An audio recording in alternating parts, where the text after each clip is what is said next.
Mayday! Mayday! Engine failure! We are going down!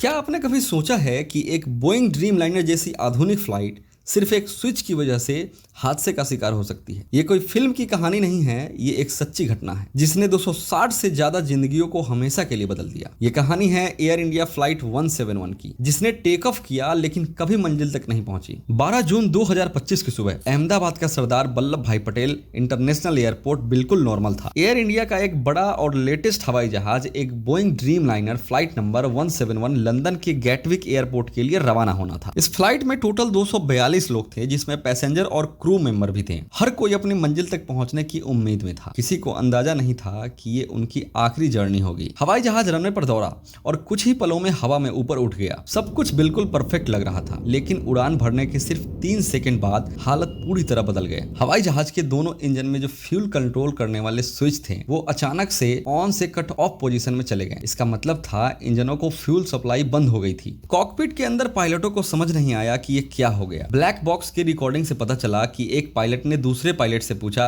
Fuel किसने बंद किया? दूसरे ने कहा, मैंने नहीं किया। उन्हें खुद कंफ्यूजन था कि यह कैसे हो गया। पायलटों ने तुरंत इंजनों को फिर से चालू करने की कोशिश की। एक इंजन को थोड़ी पावर मिली, लेकिन दूसरा पूरी तरह ताकत नहीं पकड़ पाया। हवाई जहाज तेजी से नीचे आने लगा। जमीन से टकराने से कुछ ही सेकंड पहले पायलटों ने एक इमरजेंसी कॉल मेडे भेजा, लेकिन तब तक बहुत देर हो चुकी थी और फिर एक भयानक टक्कर हुई। हवाई जहाज अहमदाबाद एयरपोर्ट के पास एक मेडिकल कॉलेज के हॉस्टल कॉम्प्लेक्स में गिर गया।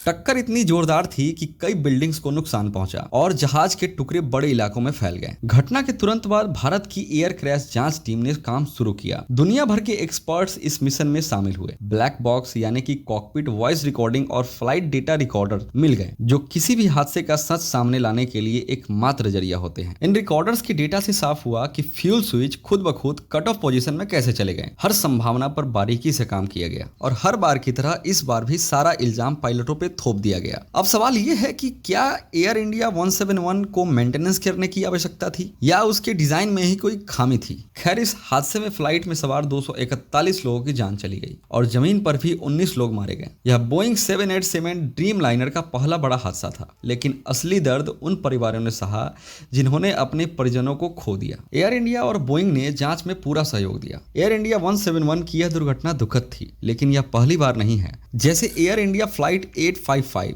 1978 बॉम्बे से दुबई जाने वाली फ्लाइट टेक ऑफ के तुरंत बाद समुद्र में गिर गई, 213 लोगों की जान गई। ऐसे ही मलेशिया एयरलाइंस MH370 2014 239 लोग मारे गए थे। प्लेन अचानक लापता हो गया था। आज तक पूरी तरह पता नहीं चल पाया कि असल में हुआ क्या था। उसी तरह एयर फ्रांस फ्लाइट 447 2009 228 लोगों की मौत हो गई थी। कारण था सेंसर फेल और पायलट का कंफ्यूजन हो जाना। ऐसे ही नेपाल येती एयरलाइंस 2023 लैंडिंग से कुछ समय पहले ही क्रैश हुआ, 72 लोगों की जान चली गई थी। अलायंस एयर फ्लाइट 712 2000 पटना में लैंडिंग के समय क्रैश हुआ, 60 से ज्यादा मौतें हुई। इन घटनाओं ने दुनिया को बार बार सिखाया कि ये टेक्नोलॉजी चाहे जितनी भी एडवांस हो जाए, सावधानी, सतर्कता और इंसान की समझ ही असली सुरक्षा है। हम उन सभी लोगों को श्रद्धांजलि देते हैं जिन्होंने इन हादसे में अपनी जान गंवाई। उनकी यादें हमें सुरक्षा के महत्व का एहसास कराती रहेगी। इस वीडियो को देखने के लिए आपका बहुत बहुत धन्यवाद। अगर आपको यह जानकारी जरूरी लगी हो तो प्लीज वीडियो को लाइक करें और चैनल को सब्सक्राइब करना ना भूलना, क्योंकि ऐसी वीडियो मैं लाता रहूंगा। तब तक के लिए जय हिंद।